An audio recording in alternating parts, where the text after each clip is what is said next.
Pissed off. Hello everyone, welcome back to our YouTube channel by notes coaching academy. तो कल के lecture में हमने स्टार्ट किया था प्रेपोजिशंस, जो कुछ मेन इंपॉर्टेंट प्रेपोजिशन थे वो कर रहे थे हम। तो ये इसी का आगे के कुछ प्रेपोजिशन है वो आज हम डिस्कस करने वाले हैं।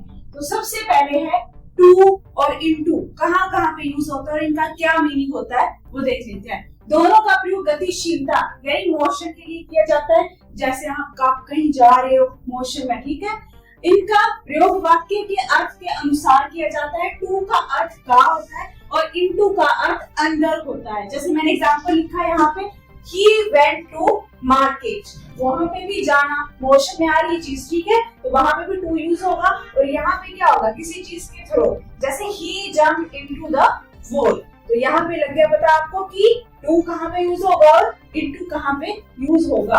उसके बाद नेक्स्ट प्रेपोजिशन है हमारे पास, इनके और बाकी के यूजेस और क्या क्या हो सकते हैं, जैसे ऑन और ऑन टू। ऑन का प्रयोग स्थिरता एवं गतिशीलता दोनों के लिए यूज किया जाता है। जैसे एग्जांपल लिखे मैंने, snow fell on the hills. और दूसरा है ऑन टू, कहाँ पे यूज होगा, people climbed onto their roofs. तो ये भी इनके बाकी यूजेस हैं, कहाँ कहाँ पे इनको यूज किया जा सकता है। और पीछे यहाँ पे और एग्जांपल लिखे मैंने, जैसे he will come on Monday, he will go to Delhi.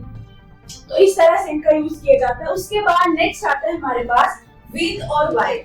अब विद कहाँ पे यूज किया जाता है, विद का प्रयोग इंस्ट्रूमेंट के लिए, जैसे इंस्ट्रूमेंट जिसका आप यूज कर रहे हो उसके लिए यूज होता है। और बाय का प्रयोग कहाँ पे यूज होता है, जो कर रहा है, जो इंस्ट्रूमेंट यूज कर रहा है, करने वाला, एजेंट, कर्ता, ठीक है। जैसे मैंने एग्जांपल लिखा है यहाँ पे, the snake was killed by him with a stick, ठीक है। तो विद, स्टिक क्या है, इंस्ट्रूमेंट है, उसके साथ विद लगेगा। और जैसे यहाँ पे किल्ड बाय हिम, उसके द्वारा मारा गया, तो किल्ड बाय हिम, बाय के साथ, हिम के साथ बाय आ गया, यानी जो कर रहा है उसके साथ बाय आएगा और इंस्ट्रूमेंट जिसका यूज किया जा रहा है उसके साथ विद आएगा।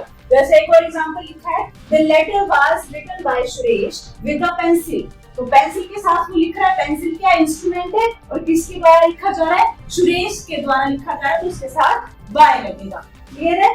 उसके बाद नेक्स्ट आता है हमारे पास सिंस, फॉर और फ्रॉम के यूजेस। ये भी प्रेपोजिशन और इनका यूज हम कहाँ पे करते हैं वो देखते हैं। सिंस का प्रयोग जो है वो हमेशा परफेक्ट टेंस में किया जाता है और फॉर का भी परफेक्ट टेंस में किया जाता है। अन्य टेंस में भी समय की अवधि बताने के लिए, यानी पॉइंट ऑफ टाइम बताने के लिए भी सिंस का प्रयोग किया जाता है। जैसे यहाँ पे लिखा है मैंने example, since 6 o'clock, since last night, last Monday, since morning. तो ये सारा जो है वो पॉइंट ऑफ टाइम के लिए भी सिंस का यूज किया जाता है। उसके बाद फॉर का यूज, फॉर का यूज कहाँ पे किया जाएगा, पीरियड, टाइम पीरियड के लिए, जैसे for 2 hours, for 2 days, 2 years, ठीक है, some time, for some time. तो फॉर का यूज कहाँ पे किया जाता है, पीरियड ऑफ टाइम के लिए, और सिंस का कहाँ पे किया जाता है, पॉइंट ऑफ टाइम के लिए।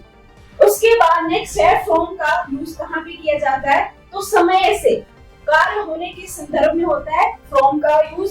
जैसे मैंने एग्जांपल लिखा है, और इसका एक बात याद रखनी है कि परफेक्ट टेंस में फ्रॉम का यूज नहीं होता है। जैसे एग्जांपल लिखा है मैंने, he will go to college from next Monday। और बाकी यहाँ पे लिखा है फ्रॉम का जो यूज है वो ओरिजिन बताने के लिए भी करते हैं हम। जैसे हम किसी से पूछते हैं कि where are you from, और he is from Mumbai, तो वो ओरिजिन बताने के लिए कि कहाँ से आप और कहाँ से। जैसे मैं एग्जांपल लूं कि मुंबई से ट्रेन जा रही है, तो वहां पे भी हम जहां से वो निकल रही है, तो ओरिजिन के लिए भी हम किसका यूज कर लेते हैं, फ्रॉम का यूज किया जाता है। उसके बाद हमारे पास आता है फॉर और ड्यूरिंग। फॉर और ड्यूरिंग का यूज कहाँ पे किया जाता है, फॉर का प्रयोग अवधि के लिए, जैसे मैंने पहले बताया, और ड्यूरिंग का यूज कहाँ किया जाता है, दौरान, इसके दौरान, ठीक है। जैसे एग्जांपल है, he has been ill for 3 hours, यानी टाइम बता रहा है कि कब से वो बीमार है, from 3 hours के लिए।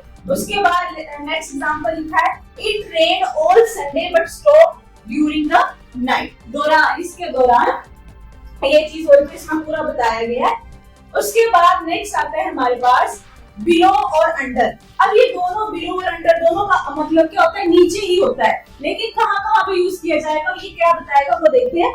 सामान्यतः अंडर का यूज कहाँ पे किया जाता है, जहाँ पे जो चीज है वो फिजिकल टच में आ रही, फिजिकल कांटेक्ट में आ रही हो। लेकिन जो बिलो का यूज किया जाएगा वो कहाँ पे होगा, वहां पे जो चीज है वो टच में नहीं आएगी, कांटेक्ट में नहीं आएगी। जैसे एग्जांपल लिखा है मैंने, he put the books under the pillow, है ना। तो पिलो के साथ जो है वो बुक्स क्या है, टच में आ रही हो, तो वहां पे क्या यूज होगा, अंडर यूज होगा, ठीक है। और यहाँ पे लिखा है जैसे example, he is working under me, वो मेरे अंदर काम करता है। तो इसमें कोई कांटेक्ट या टच नहीं शो हो रहा है, तो इसमें क्या आ जाएगा, बिलो कहाँ पे यूज होगा, बिलो आपका यूज होगा जहाँ पे कोई चीज है कांटेक्ट में नहीं आ रही है, और अंडर कहाँ पे यूज होगा, जहाँ पे जो चीज है वो फिजिकल कांटेक्ट में आ रही है। So that is it. आज हमने कौन कौन से प्रेपोजिशन किए, वन बाय वन डिस्कस कर लेते हैं।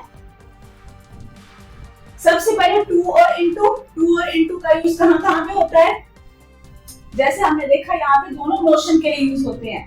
उसके बाद नेक्स्ट था कि ऑन और ऑन टू, दोनों का किस लिए, कोई चीज थी ना या मोशन में, दोनों के लिए यूज किया जाता है।